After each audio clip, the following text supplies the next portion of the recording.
आदाब, नमस्कार। The red mic में आपका स्वागत है। मैं हूं सौरभ शुक्ला।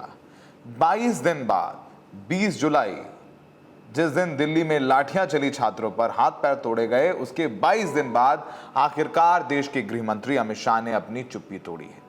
गृह मंत्री अमित शाह ने संसद में कुछ पत्रकारों से बातचीत की। उन्होंने कहा कि सरकार हर मुद्दे पर बातचीत के लिए तैयार है, लेकिन विपक्ष संसद नहीं चलने दे रहा है।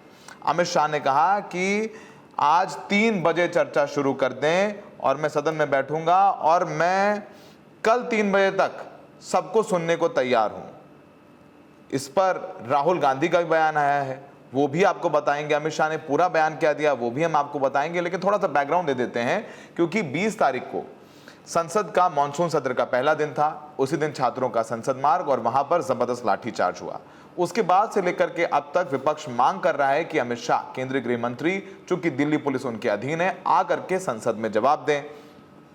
तमाम इंपॉर्टेंट बिल थे जिन्हें विपक्ष ने पेश नहीं होने दिया। कुछ बिल पेश भी हुए, ध्वनि मत से पारित भी करवाए गए, लेकिन डिलिमिटेशन या महिला रिजर्वेशन जैसे बिल जो बहुत इंपॉर्टेंट है, उनको विपक्ष ने पेश नहीं होने दिया। एफसीआरए बिल आया, वो भी सेलेक्ट कमेटी में चला गया है। तो आखिरकार अमित शाह को लगा कि अब चुप्पी तोड़नी चाहिए। अमित शाह ने उन्होंने कहा कि मैं संसद सत्र शुरू होने के बाद से लगातार संसद आ रहा हूं और अपने चैम्बर में बैठ रहा हूं। विपक्ष संसद नहीं चलने दे रहा है और ऐसे में वहां जाकर के कोई क्या ही कर सकता है। और उन्होंने आगे कहा कि सरकार के पास छुपाने के लिए कुछ भी नहीं है। वो इस मुद्दे पर चर्चा के साथ साथ इस बात पर भी चर्चा करने को तैयार है कि विपक्ष चर्चा क्यों नहीं करना चाहता। तो पहले सुनिए अमित शाह को और फिर आपको बताएंगे राहुल गांधी ने क्या जवाब दिया, जो नेता विपक्ष है। सबसे पहले तो लापता, भाग गए, भगोड़े हैं, इस प्रकार की भाषा भारत की सार्वजनिक जीवन में और संसदीय जीवन में अभी अभी सुनाई पड़ती है। जब से संसद सत्र शुरू हुआ तब से लगातार मैं संसद में आता हूं, मेरी चैम्बर में बैठा हूं। चूंकि संसद भवन के अंदर विपक्ष संसद को चलने ही नहीं दे रहा है, दोनों गृहों में, तो कोई जाकर क्या करेगा। जहां तक चर्चा का सवाल है, सरकार की ओर से किरण रिजिजू जी ने, जो हमारे पार्लियामेंट्री अफेयर्स मिनिस्टर है, उन्होंने बहुत स्पष्ट कर दिया है कि जो नीट आंदोलन के छात्र प्रदर्शन पर सभी प्रकार की चर्चा करने के लिए सरकार तैयार है और चर्चा के लिए समय सुनिश्चित किया जाए और विपक्ष तैयार हो जाए। पहले तो ये यही मांग कर रहे थे, हमने हाँ बोल दिया। मेरी ओर से भी मैंने कह दिया है कि मैं किसी भी सवाल का जवाब देने के लिए संसद में तैयार हूं, मगर वो चर्चा ही नहीं होने देना चाहते। अब जनता तय करे कौन भाग रहा है।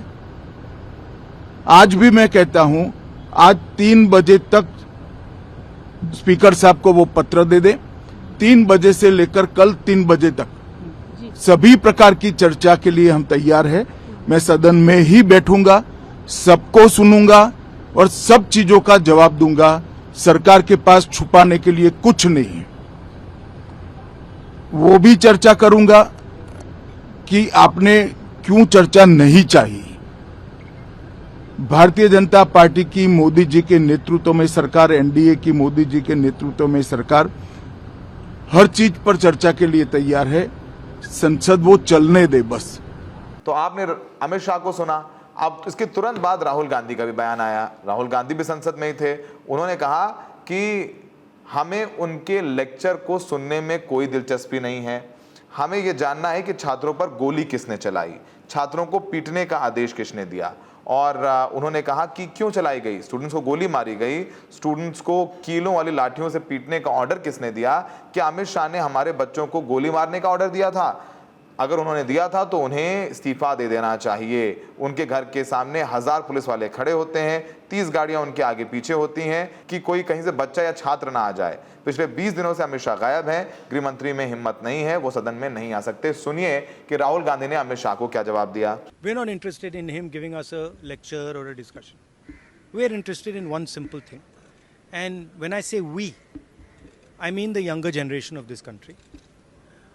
Who shot those students? Who gave the order to shoot those students? Who blinded one of the students? Who shot one of the students in the ear? Who gave the order to beat the students with lathis, with nails? Who gave that order? That order was implemented by the Home Ministry. Delhi Police and RAC are both Home Ministry systems. Did Mr. Amit Shah give this order to shoot our children? Or did he not? If he did, he should resign because he's culpable. And if he did not, he should resign because he's incompetent. Right? This is a, अब आपने मुझसे सवाल पूछा, आप उनको interrupt करती हैं? नहीं, जब वो बोलते हैं आप सुनिए, जब वो बोलते हैं आप इंटरप्ट करते हैं? नहीं, मेरा जवाब बोल लीजिए। आप इंटरप्ट करते हैं जब वो बोलते हैं? क्यों नहीं करते हैं आप? हमें इंटरप्ट करते हैं, हमें 24 घंटा इंटरप्ट करते हैं, मगर उनको कभी इंटरप्ट नहीं करते आप।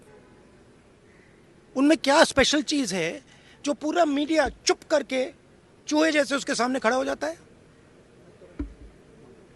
आपको स्टूडेंट्स नहीं डर रहे हैं, पूरे देश में स्टूडेंट्स नहीं डर रहे हैं, आपको भी नहीं डरना चाहिए। तो दोनों आमने सामने हैं। और वैसे राहुल गांधी को लेकर के भी बीजेपी सवाल पूछ रही है।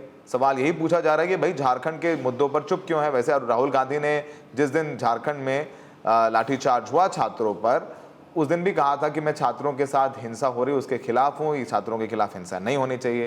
राहुल गांधी ने कहा कि भाई मैं बोलने को, मैं झारखंड पे चुप नहीं हूं, मैं तो झारखंड पे लगातार बोल रहा हूं। वैसे जंतर मंतर में जो पुलिस ने किया और झारखंड में पुलिस ने किया, उसमें जमीन आसमान में अंतर है, क्योंकि हम जंतर मंतर पे मौजूद थे और झारखंड में मौजूद थे। बहरहाल एक छात्र पर भी लाठी चली हो तो गलत है, चाहे वो जंतर मंतर पर चली हो या झारखंड में चली हो, इसमें कोई शक नहीं है। लेकिन झारखंड में हमने देखा और दिखाया भी कैसे कि विधानसभा के गेट के सामने बैठ करके एबीवीपी के छात्र हटने को तैयार नहीं थे, जबकि जो प्रदर्शनकारी छात्र थे जो उसको लीड कर रहे थे लगातार कह रहे थे कि आप यहां से हटिए और आगे बैठिए। लेकिन फिर 100 बात की एक बात कि चाहे वो लाठी चार्ज हुआ है, ये सच बात है, और किसी एक छात्र पे लाठी चल रही तो वो गलत है, हम उसका साथ नहीं दे सकते हैं। तो खैर बहरहाल अब ये आमने सामने की लड़ाई है। इस बीच FCRA बिल को लेकर के विरोध हो रहा था। केंद्र सरकार ने FCRA संशोधन बिल को सेनेट कमेटी यानी JPC उसके पास भेज दिया है और ये प्रस्ताव रखा है। इसमें 21 लोकसभा और 10 राज्यसभा सदस्य होंगे। फिर हल्ला हंगामे के बीच लोकसभा राज्यसभा की कार्रवाई स्थगित की गई और फिर गृह मंत्री अमित शाह से सवाल पूछे गए। सुनिए संसद में गृह मंत्री अमित शाह को लेकर के किस सांसद ने क्या कहा। आप में से किसने पूछा अमित शाह जी पेलेट गन का इस्तेमाल किसने करने को कहा था? लाठियों पे कील किसने ठुकवाई थी? मैंने नहीं सुना किसी व्यक्ति ने यह सवाल पूछा। तो ये कथा सुनने के लिए थोड़े ही सदन है कि जब मन आया सत्र खत्म होने के सत्रावसान के एक दिन पूर्व आकर के कुछ बोल दिए। वो पहले भी मैंने कहा था, दोबारा दोहरा दे रहा हूं कि वो मैं तो डेली सदन में होता हूं। एक बच्चे के पिता ने हेडमास्टर को कहा इसका अटेंडेंस कम क्यों है, ये तो डेली इसको स्कूल छोड़ता हूं। तो टीचर ने कहा वो कैंटीन में बैठा रहता है। राहुल गांधी के कारण वो गृह मंत्री नहीं है ना।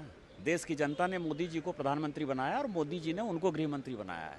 जब तक जनता चाहेगी तब तक लेक्चर सुनना पड़ेगा। मोदी जी का भी लेक्चर सुनना पड़ेगा और अमित शाह जी का भी लेक्चर सुनना पड़ेगा। राहुल गांधी हैं कौन? ये प्रजातंत्र है।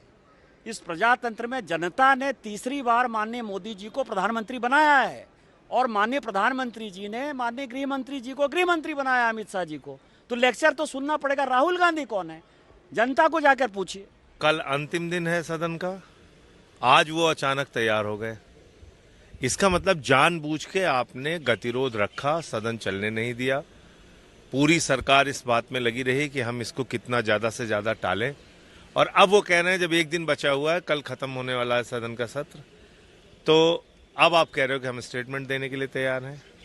भैया, दिल्ली देश की राजधानी में 500 छात्रों के हाथ पैर सर तोड़ दिए गए, पैलेट गन का इस्तेमाल हुआ।